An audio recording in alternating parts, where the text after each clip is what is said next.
match we have seen over the last 2 years.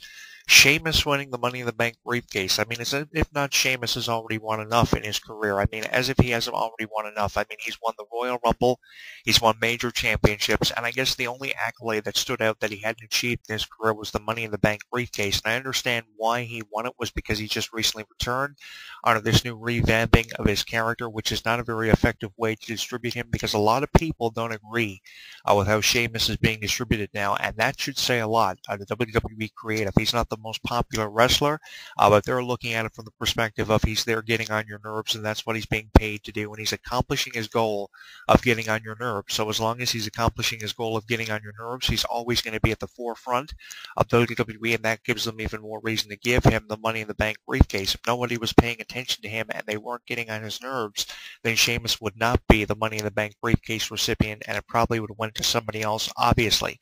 But I don't see this going anywhere. If anything, Sheamus will win the championship when he cashes it in against whoever he cashes in against to make the Money in the Bank briefcase seem like it served a purpose to Sheamus this year. But he has said in interviews what's really interesting is that he doesn't care about the Money in the Bank briefcase, which leads me to believe that he could cash it in and lose.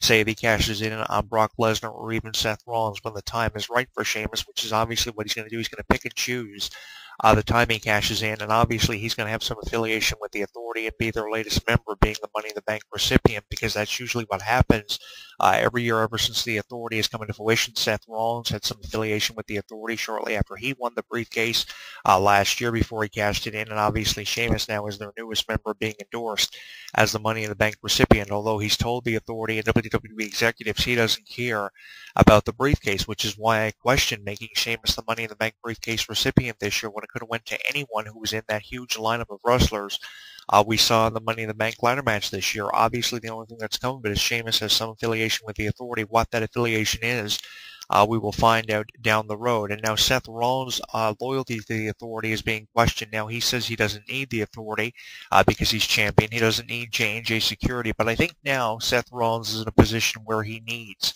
the Authority, knowing that he's going to face Brock Lesnar for the first time since WrestleMania in a one-on-one match at Battleground. It truly is going to live up to its name, this pay-per-view Battleground, because that's what Seth Rollins is going to be on with Brock Lesnar, a Battleground where there's no escaping for Seth Rollins. He's been able to defeat people like Roman Reigns and Dean Ambrose in the first few months and weeks of his championship reign, but is he going to be able to do the same thing with Brock Lesnar, where he gives up a tremendous amount of size and wrestling ability to Brock Lesnar, who has a tremendous amount of experience over Seth Rollins, who can be looked at as an inexperienced wrestler going up against Brock Lesnar. So to choose Seth Rollins in this match will be a ludicrous prediction. So starting off in the first few weeks leading up to Battleground, I'm going with Brock Lesnar. That's who I'm going to be endorsing, just as I've endorsed Donald Trump in his campaign in 2016 to be the President of the United States, because it doesn't seem like Seth Rollins has much of a chance coming out of the winning end of this match with Brock Lesnar, especially because Brock Lesnar has not been seen in WWE for over 3 months coming off his suspension. The Authority allow that Brock Lesnar does not deserve to face Seth Rollins, but I think he does, and I think Triple H and Stephanie are going to be endorsing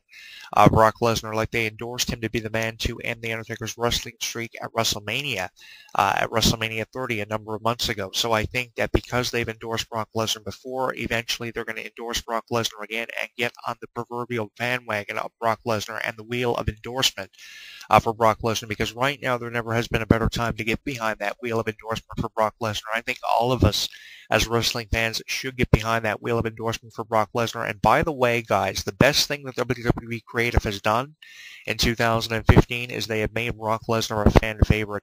Nothing better could have been done for Brock Lesnar creatively. I think this is going to go a long way in benefiting Brock Lesnar. Huge fan of him being a fan favorite, as I was Sheamus a number of years ago when they made Sheamus into a fan favorite, and I question making him a heel under this revamping of his character as the Money in the Bank briefcase holder, and that seems to be what they're doing with the Money in the Bank briefcase holders in recent years. They are putting the briefcase on heels just to get on our nerves, as they did Seth Rollins last year, and keeping up with that trend, putting it on Sheamus. I question that, because we haven't seen a fan favorite win the Money in the Bank briefcase since Dolph Ziggler or Daniel Bryan. I think Dolph Ziggler, when he won the briefcase, was actually a heel. So the last one who won the briefcase who was actually a fan favorite that I can recall was Daniel Bryan, and he went on to cash it in and win the World Heavyweight Championship the way that he did, very professionally, and he was one of the best world champions because of how the briefcase benefited him. It was Daniel Bryan and John Cena who were fan favorites winning that briefcase. There's something behind them putting the briefcase on heels, and they find that to be very effective. And I think it is very effective because heels, as Money in the Bank briefcase recipients,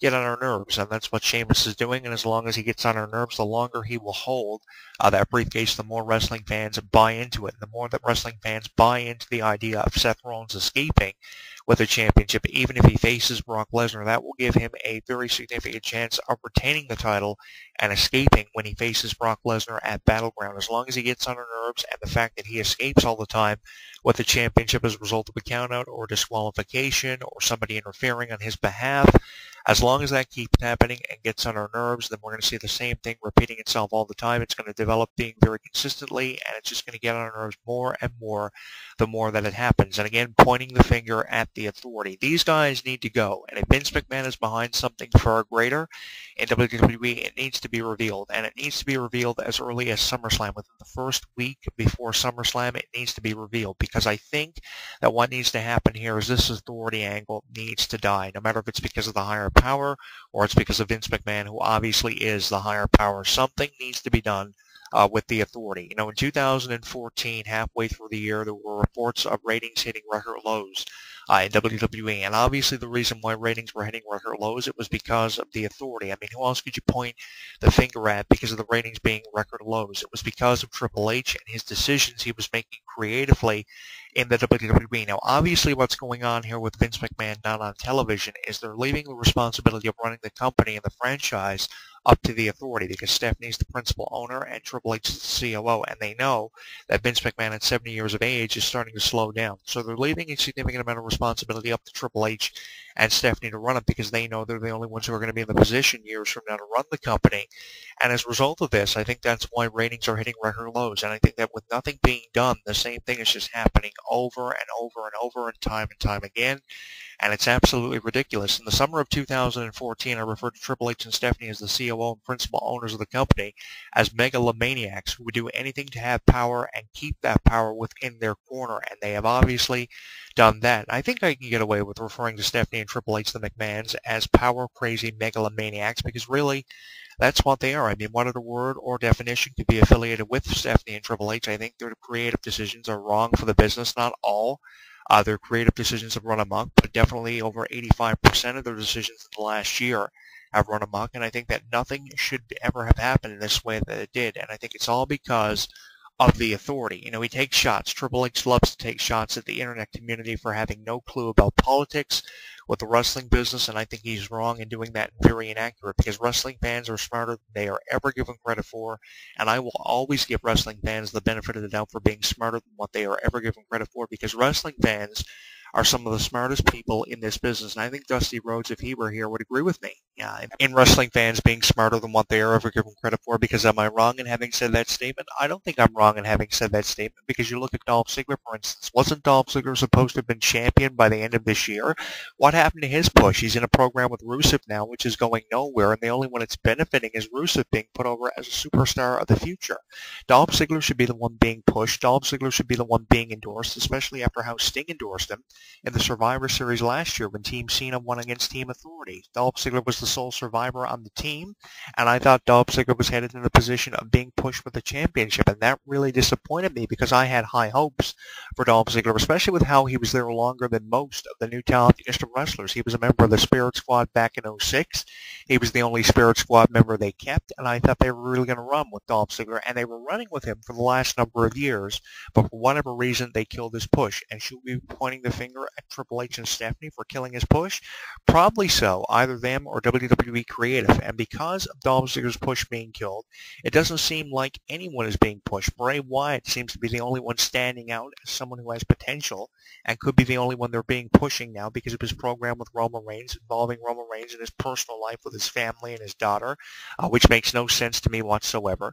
It seems since Dolph Ziggler's push was killed, maybe I'm wrong in having said this, but it seems since Dolph Ziggler's push was killed, the only one who's had emphasis put on them is the Money in the Bank winner Sheamus and someone like Bray Wyatt. And I don't understand why WWE won't push more superstars in the way they've been pushing people like Bray Wyatt, because more people deserve opportunities than people who are being given opportunities in WWE. And this is why we're seeing ratings in WWE running amok and hitting record lows all the time, because WWE aren't listening to their fans and they're not giving wrestling fans what they want to see. And as a result of it, more people are finding reason to turn off the product and watch the product and tune in every week, because we don't see people like Sting and Brock Lesnar all the time. We don't see people like The Undertaker all the time. We don't see 5-star WrestleMania matches all the time. There's no reason why they can't give us a 5-star match every year at SummerSlam. Why is it WrestleMania every year is the one that's blown out of proportion so much? And why are pay-per-views like SummerSlam and Survivor Series that have such rich traditions in the business being put off as lackluster pay-per-views secondary to WrestleMania? I don't know. I understand why WrestleMania is the biggest pay-per-view every year, because it gets the biggest attendance record and it gets the most buys on pay-per-view and subscribers to the network. I understand that.